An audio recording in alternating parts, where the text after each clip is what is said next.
Mon ami, cette année ne blague même plus avec la parole de Dieu. Plus précisément avec ton autorité. Ne joue plus avec l'autorité que Dieu t'a donnée. Parce que tu vas vraiment en avoir besoin à cause de la hausse des mouvements sataniques que tu vas constater sur la terre dans les jours et dans les semaines à venir. Jésus t'a donné une autorité que tu ne pourras plus te permettre de négliger. Tu ne pourras plus la mettre de côté en 2024. C'est terminé cette histoire. Jésus a dit quoi? Voici, je vous ai donné le pouvoir de marcher sur les serpents et les scorpions et sur toute la puissance de l'ennemi. Et rien ne pourra vous nuire. Ici, nous avons deux informations importantes. Premièrement, nous voyons que Jésus nous a donné le pouvoir d'opérer, d'exercer notre autorité. Et deuxièmement, nous lisons que l'ennemi est puissant. Je suppose que ça, tu l'avais compris. Ce qui veut dire que le pouvoir et la puissance sont deux choses différentes. Le mot pouvoir en grec, c'est le mot exousia, qui fait référence à un pouvoir d'autorité, on peut même dire d'autorité royale, puisqu'en réalité, la Bible dit que nous sommes devenus en Christ des sacrificateurs et rois. Et ça, c'est une information que beaucoup de chrétiens ont du mal à digérer. Ils ne comprennent pas qu'on puisse être roi et sacrificateur, alors que c'est la parole qui le dit. Et ne pas connaître son identité en Christ, c'est très handicapant. Ensuite, le mot puissance, c'est le mot grec donamis, qui fait référence à la force ou le pouvoir d'accomplir quelque chose. Ce que nous devons comprendre, c'est que l'ennemi a de la puissance, mais notre autorité en Christ est nettement supérieure à la puissance. L'autorité est au-dessus de la puissance. Alors attends, je te donne un exemple, tu vas comprendre. Imaginons que sur la route, il y ait une voiture qui roule à vive allure, avec dedans un gangster armé jusqu'aux yeux. Et ce gangster-là mesure plus de 2 mètres. Il est musclé, baraqué, au point que s'il te met une droite, il t'enterre vivant. Tu vois un peu de quel genre de gangster je te parle là? Et là, pendant qu'il roule, il voit au loin un agent de police. Un agent de police tout petit, tout maigre, et qui lui fait signe d'arrêter. Donc logiquement, que va-t-il se passer? Puisque l'autorité l'emporte sur la puissance, le gangster va s'arrêter devant l'agent de police, un point, un trait, puisque le citoyen doit se soumettre aux autorités. Ce n'est pas plus compliqué que ça. Tu peux être armé jusqu'aux dents, mesurer 10 mètres, faire 3000 kilos, avoir la force d'un dinosaure. Si l'agent de police te fait signe avec la main, arrête-toi, pendant que tu es en train de rouler, tu vas t'arrêter. Eh bien, figure-toi que c'est ça que Dieu t'a donné. C'est cette autorité-là. Il t'a donné une autorité, non pas pour arrêter les voitures, tu fais pas n'importe quoi avec ton autorité, bien évidemment, mais Dieu t'a donné une autorité par Jésus-Christ pour maintenir l'ordre spirituel sur cette terre. Attends, t'as pas compris là? Bouge pas, on poursuit. Tu as bien lu tout à l'heure dans ta Bible que Jésus a donné l'autorité à ses disciples, non? Il a dit quoi? Il a dit, voici, je vous ai donné le pouvoir de marcher sur les serpents et les scorpions.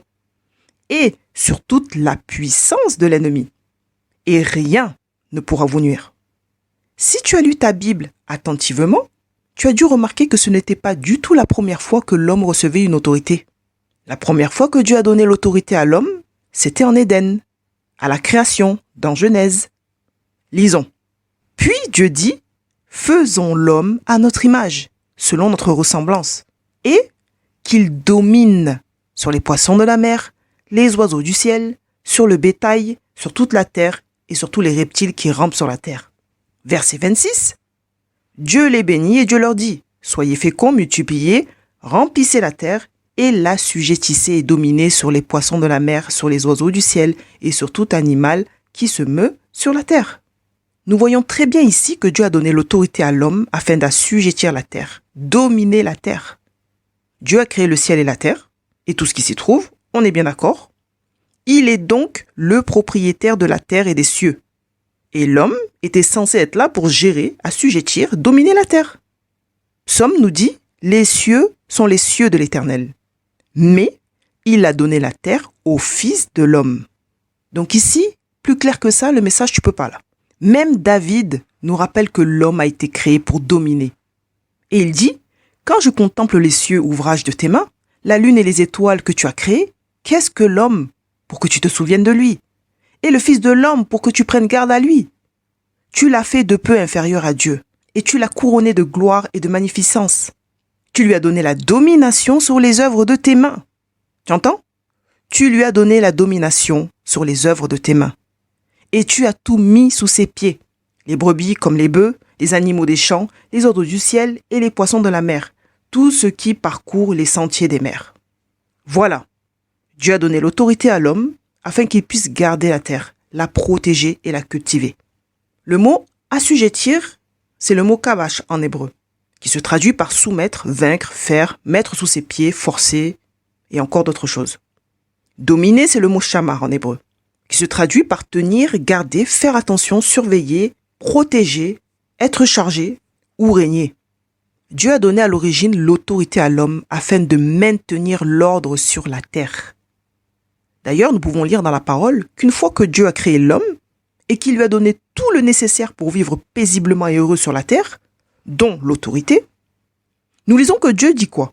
Dieu vit tout ce qu'il avait fait. Et voici, cela était très bon. Donc Dieu, le créateur du ciel et de la terre, et de tout ce qui s'y trouve, a donné l'autorité à l'homme et il a jugé que cela était très bon. Donner l'autorité à l'homme veut clairement dire que l'homme est censé régner sur toute la terre. Alors comment se fait-il que le dirigeant de ce monde soit le diable? Ben oui, c'est écrit dans ta Bible. Le diable est appelé le prince de ce monde. Il est appelé aussi le Dieu de ce siècle, avec un petit dé. Mais est-ce que Dieu se contredit? Non, mon ami, Dieu ne se contredit jamais. La seule et unique raison pour laquelle le diable domine sur la terre à notre place, c'est parce qu'il a un droit légal d'exercer sur la terre. Et si le monde entier est sous la puissance du malin, comme la Bible nous le montre, c'est parce que là aussi, il y a une raison qui est clairement expliquée dans la parole de Dieu. Alors, que s'est-il passé? Premièrement, nous lisons que Dieu a donné l'autorité à l'homme dès la création. Deuxièmement, nous lisons que Jésus a dû donner de nouveau l'autorité aux disciples. Cette autorité que Jésus a donnée aux disciples fait aussi partie des choses que nous recevons en acceptant Jésus-Christ comme Seigneur et Sauveur de notre vie. C'est dans le paquet, hein. Troisièmement, nous lisons que finalement le diable a une autorité sur cette terre puisqu'il est appelé prince de ce monde ou Dieu de ce siècle. Alors d'où provient l'autorité que le diable a obtenue? Eh bien, figure-toi que son autorité lui a été donnée légalement, non pas par Dieu, mais par l'homme dans le jardin d'Éden.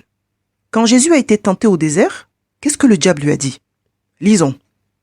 Le diable, l'ayant élevé, lui montra en un instant tous les royaumes de la terre, et lui dit, je te donnerai toute cette puissance et la gloire de ces royaumes, car elle m'a été donnée, et je la donne à qui je veux. Si donc tu te prosternes devant moi, elle sera toute à toi. Dans ce petit passage, tu peux comprendre de grandes choses, comme par exemple, la raison pour laquelle plusieurs personnes dans le monde politique, les affaires ou encore dans l'industrie de la musique deviennent des puissances mondiales et des multimillionnaires ou multimilliardaires à la morale douteuse. Parce que dis-toi bien, le diable est le père du mensonge. Donc, si tu adhères à son club en te prosternant devant lui, il va te donner les choses, certes. Il n'y a pas de souci, hein. Il va te les donner. Mais il va surtout te rendre esclave de lui. Et te prendre un tas de choses que tu n'as pas lues dans le contrat lorsque tu as signé ce pacte avec lui. Le diable est un escroc. Je ferme la parenthèse. Donc, Adam et Ève ont délégué leur autorité au diable dans le jardin d'Éden en désobéissant à l'ordre de Dieu. Le diable n'a rien volé, officiellement. Il s'est pointé au jardin normal, au calme, et il s'est adressé au plus faible des deux êtres humains. Oui, je dis bien au plus faible. Et on va voir pourquoi je te dis ça. Le diable est venu avec une stratégie qui fonctionne encore à l'heure actuelle. Il est venu avec la séduction, la tromperie dans la bouche, le mensonge, la manipulation. C'est la raison pour laquelle il est appelé aussi dans la Bible le père du mensonge. Problème numéro 1. Ève a écouté, mais surtout accepté le mensonge du serpent. Ce qui veut dire qu'elle a remis en question la parole de Dieu en laissant le doute s'installer dans son cœur. Ève était la seule personne que le serpent pouvait manipuler à sa guise, puisqu'elle était l'élément faible du couple. Parce que Ève n'a pas entendu l'ordre de Dieu de la bouche de Dieu, mais elle a entendu de la bouche de son mari, Adam. Ève n'était pas là lorsque Dieu a donné l'ordre à Adam de ne pas manger le fruit de l'arbre qui se trouve au milieu du jardin. Et la faiblesse d'Ève se trouve dans son ignorance, ou plutôt son manque de connaissance. C'est la raison pour laquelle, lorsque le serpent s'est adressé à Ève, il lui a posé cette question, et pas une autre. Et il lui a dit, Dieu a-t-il réellement dit « Vous ne mangerez pas de tous les arbres du jardin ?» C'était la question idéale pour révéler l'ignorance ou la connaissance d'Ève en ce qui concerne l'ordre que Dieu a donné au sujet du fruit défendu. Et c'est à partir de la réponse d'Ève que le serpent a pu élaborer et mettre en place en toute tranquillité son plan pour dépouiller légalement Adam et Ève de leur autorité.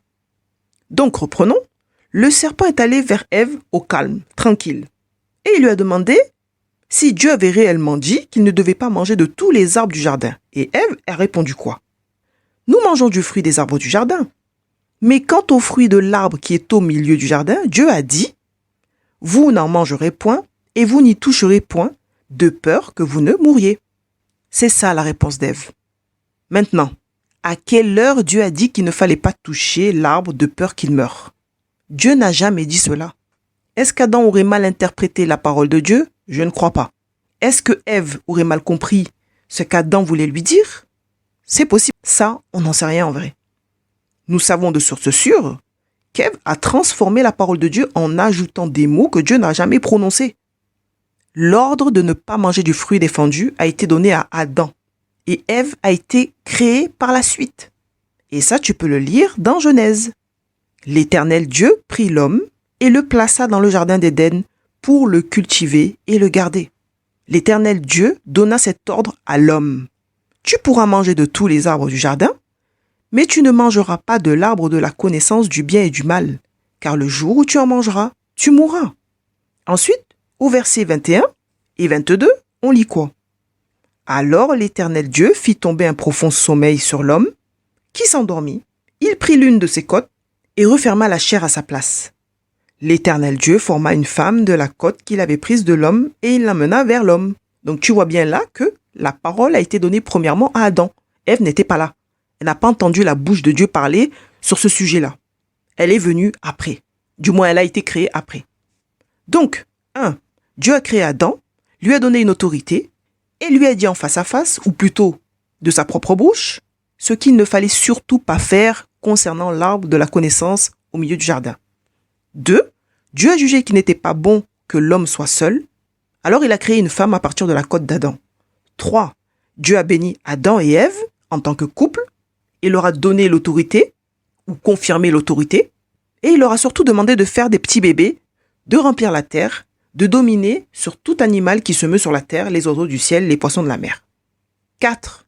Ève prend connaissance par la bouche d'Adam de l'ordre de Dieu concernant l'interdiction de manger du fruit de l'arbre qui se trouve au milieu du jardin.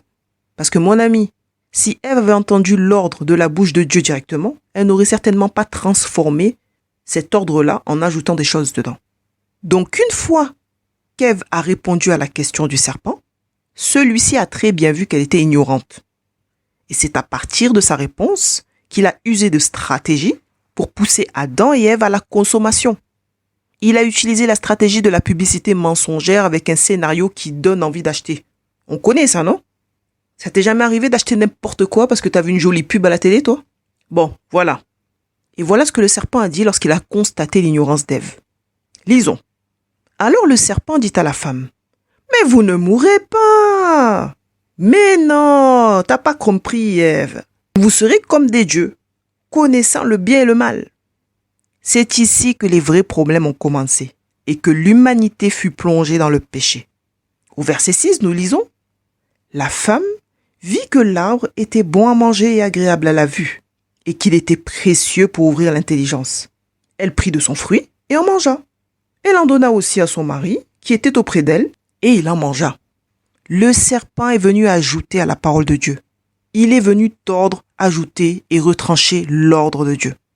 Et Ève s'est dit, « Tiens, Dieu nous a caché des informations?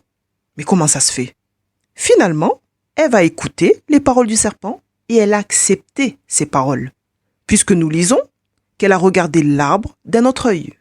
Elle a touché au fruit, elle l'a pris dans sa main et elle voit qu'il ne se passe rien.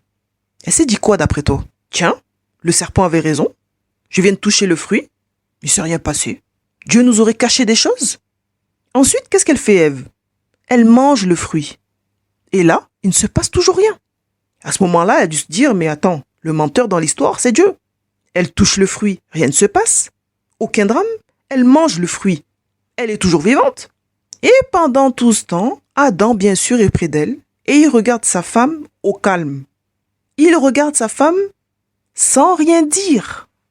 Alors évidemment, puisque rien ne s'est produit en mangeant le fruit, comme le serpent lui avait dit, celle-ci donna aussi du fruit défendu à son mari Adam, qui, je le rappelle, était bien auprès d'elle tout ce temps.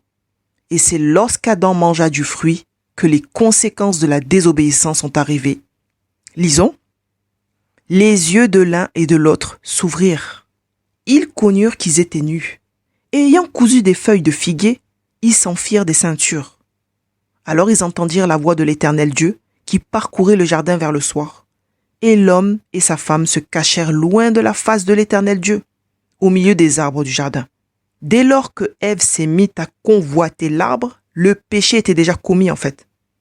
Le fait de prendre le fruit, de le toucher, de le manger et d'en donner à son mari, ce n'était que la manifestation de son péché qui avait déjà pris vie dans son cœur. En réalité, quelles sont les conséquences pour Adam et Ève à ce moment-là, à partir du moment où ils ont mangé ce fruit? En se soumettant à la parole du diable, ils ont délégué leur autorité.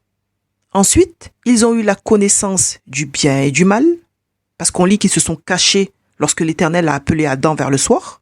Ils avaient compris qu'ils avaient fait le mal en mangeant le fruit défendu. Ensuite, ils ont eu la connaissance de leur nudité, qui a fait naître en eux de nouveaux sentiments, comme la honte et le mal-être. Ils étaient mal à l'aise de se balader nus, alors qu'avant ce n'était pas un problème. Ensuite, il y a eu d'autres conséquences, comme la lâcheté et l'irresponsabilité qui ont fait leur apparition dans la vie de l'homme. Lorsque Dieu a demandé à Adam s'il avait mangé du fruit défendu, cet effronté a fui ses responsabilités en ayant le culot d'accuser Dieu pour son propre péché. Il a dit à Dieu, la femme que tu as mise auprès de moi, c'est elle qui m'a donné de l'arbre. Il aurait dû répondre seulement, oui, j'en ai mangé. Mais non, monsieur Adam ajoute à son péché en disant à Dieu, genre, moi quand j'étais seul là, j'avais pas tous ces problèmes.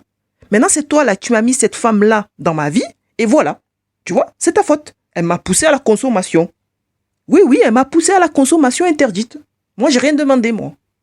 Et évidemment, il y a eu un tas d'autres conséquences dramatiques pour l'humanité après cela et qui se font bien sûr ressentir jusqu'aujourd'hui dans nos vies. Problème numéro 2.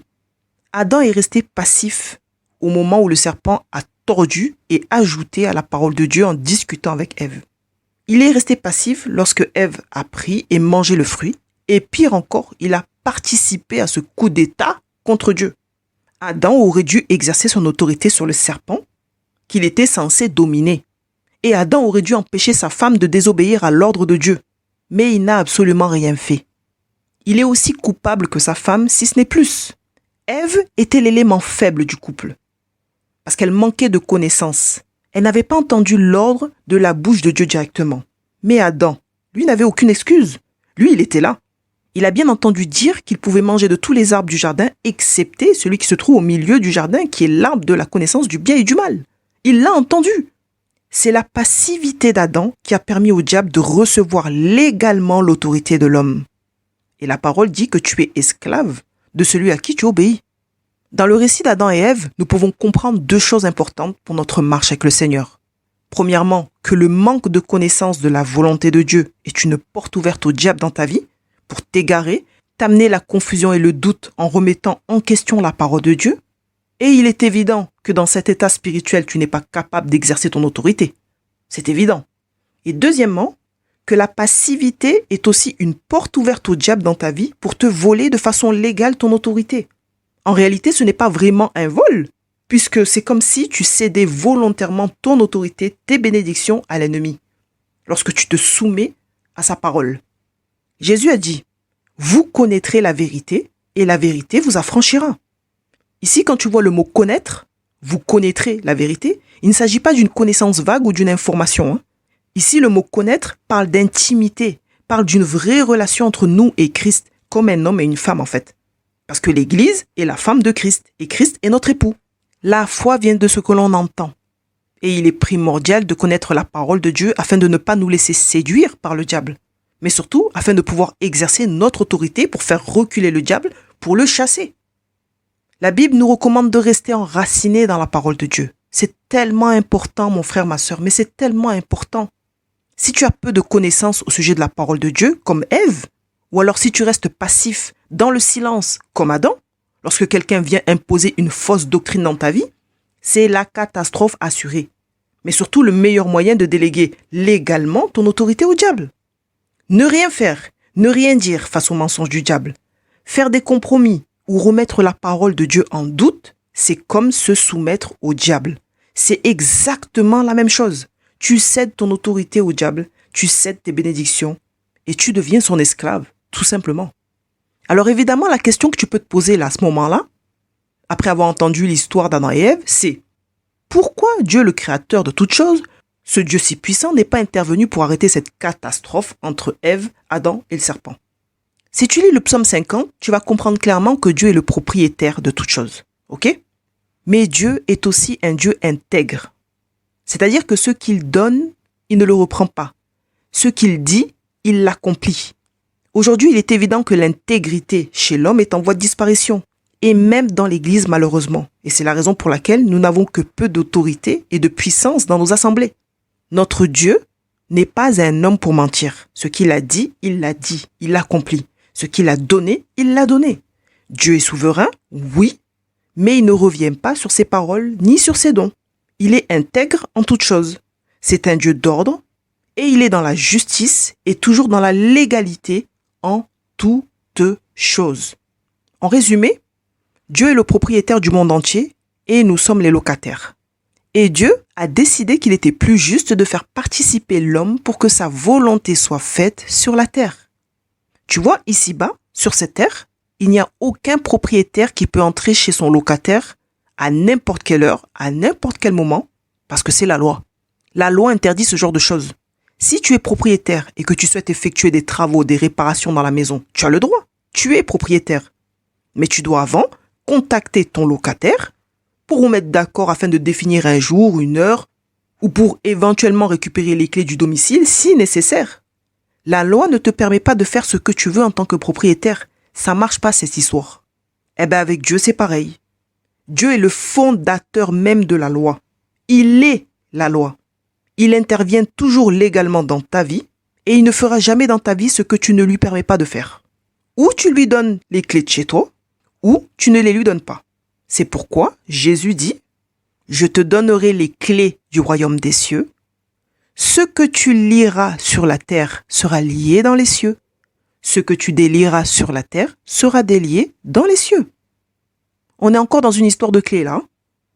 Les clés te permettent d'entrer et de faire entrer quelqu'un chez toi ou ailleurs. Mais les clés te permettent aussi d'empêcher quelqu'un qui n'a pas été invité de rentrer chez toi. Jésus est venu sur cette terre aussi pour nous rendre tout ce que nous avons perdu lors de la chute de nos premiers parents Adam et Ève. Et l'autorité que Dieu nous a donnée à l'origine en fait partie. Et tu dois comprendre que Jésus est la manière légale et juste que Dieu a utilisée pour reprendre ce que le diable avait reçu de l'homme en Éden. Rappelons que l'homme, par le péché de désobéissance, a légué son autorité au diable. Et c'est la raison pour laquelle Jésus a dû venir sur terre en tant qu'homme. Il ne pouvait pas venir en tant qu'ange, ni en tant que chat, ni en tant que dinosaure. Jésus devait venir en tant qu'homme. Loi pour loi. Légalement, seul un homme pouvait venir reprendre l'autorité puisque c'est un homme qui a commis le premier péché. Jésus était l'homme parfait pour cette mission d'amour. Pourquoi? Parce qu'il était de nature divine, 100% homme et 100% Dieu. Son sang était précieux. C'est le sang précieux de Jésus qui a effacé l'acte dont les ordonnances nous condamnaient. Jésus a dépouillé les dominations et les autorités de ce monde. Et il l'a fait pour nous. Cette autorité que nous avions perdue et que nous retrouvons en Jésus-Christ nous permet de prendre autorité sur les esprits méchants, les dominations, les puissances des ténèbres, etc. Jésus nous a confié les clés du royaume et nous en sommes responsables. Ne faisons pas comme Adam. Ces clés représentent notre autorité que nous devons exercer afin de permettre ou d'interdire les choses dans nos vies. Le Seigneur n'utilisera pas ton autorité à ta place en fait. Ça marche pas ça. Il a besoin de toi pour accomplir ses œuvres. Et c'est pourquoi, lorsque les disciples demandent à Jésus de leur apprendre à prier, Jésus leur révèle la manière dont ils doivent s'adresser à Dieu. Et qu'est-ce qu'il dit? Il dit, « Voici comment vous devez prier. Notre Père qui es aux cieux, que ton nom soit sanctifié, que ton règne vienne, que ta volonté soit faite sur la terre comme au ciel. » Lorsque tu exerces ton autorité, tu maintiens l'ordre sur la terre et tu permets que la volonté de Dieu soit faite sur terre comme au ciel. Tout simplement. Parce que la volonté de Dieu, c'est quoi? En vrai, que les malades soient guéris, que les morts ressuscitent, que les possédés soient délivrés, etc. Et sans exercer ton autorité, mon ami, ce n'est pas possible. Tout simplement. Comment tu veux faire ça sans autorité? Ça marche pas. Non seulement tu peux exercer ton autorité en faveur de ton prochain, mais tu as aussi autorité sur ton propre corps et ta propre vie. Tu peux ordonner à la maladie de disparaître au nom de Jésus, ordonner aux symptômes de disparaître, ordonner à ton corps de guérir. Oui, mon ami, tu as le droit. Ton autorité te sert à ça aussi. Et quand tu as prié, crois que tu as été exaucé. Crois que tu as reçu et tu verras assurément la chose s'accomplir. Une fois que tu as prié pour ton problème, par la foi, commence à faire les choses que tu n'arrivais plus à faire à cause de tes douleurs d'autrefois. Et surtout, loue le Seigneur et remercie-le, même si tu ne vois pas immédiatement ta complète guérison le jour même. Crois seulement, c'est ça la foi. Pour avoir été guéri à plusieurs reprises miraculeusement, je peux te confirmer que si tu exerces ton autorité et si tu crois, tu verras la gloire de Dieu dans tous les domaines de ta vie. Notre Dieu est un Dieu d'amour et il est fidèle à sa parole. C'est un Dieu intègre et en ça aussi nous devons lui ressembler. Et crois-moi que quand tu deviens un enfant de Dieu intègre, la puissance t'accompagne. Lorsque tu exerces ton autorité, ça marche. Donc résumons. Premièrement, Adam et Ève ont reçu l'autorité dès la création. Cette autorité, ils l'ont perdue en désobéissant à l'ordre de l'Éternel et en agissant ainsi, ils ont légué cette autorité au diable. Deuxièmement, le diable, appelé le prince de ce monde, use de cette autorité pour régner sur la terre. Troisièmement, Jésus était le moyen légal de Dieu pour récupérer cette autorité que le diable a reçue de nos premiers parents en Éden, parce que Jésus est de nature divine, 100% homme et 100% Dieu. Quatrièmement, cette autorité est donnée à quiconque accepte Jésus-Christ comme étant le Fils de Dieu, le Seigneur et Sauveur. Cinquièmement, le manque de connaissance de la volonté de Dieu et ou la passivité face aux mensonges du diable sont des portes ouvertes au diable qui lui permettent de nous dépouiller, de nous voler nos bénédictions, dont notre autorité. Mon frère, ma sœur, veille, car le diable est comme un lion rugissant, cherchant qu'il va dévorer. Alors entretiens-toi avec les choses de Dieu, et que toutes tes pensées captives soient à l'obéissance de la croix, au nom de Jésus-Christ. Amen. Courage mon ami, courage mon frère, courage ma sœur, et exerce ton autorité. N'aie pas peur, Dieu est avec toi. C'était la sœur Charlène, diaconos de l'Église de Jésus-Christ. Que Dieu te bénisse abondamment.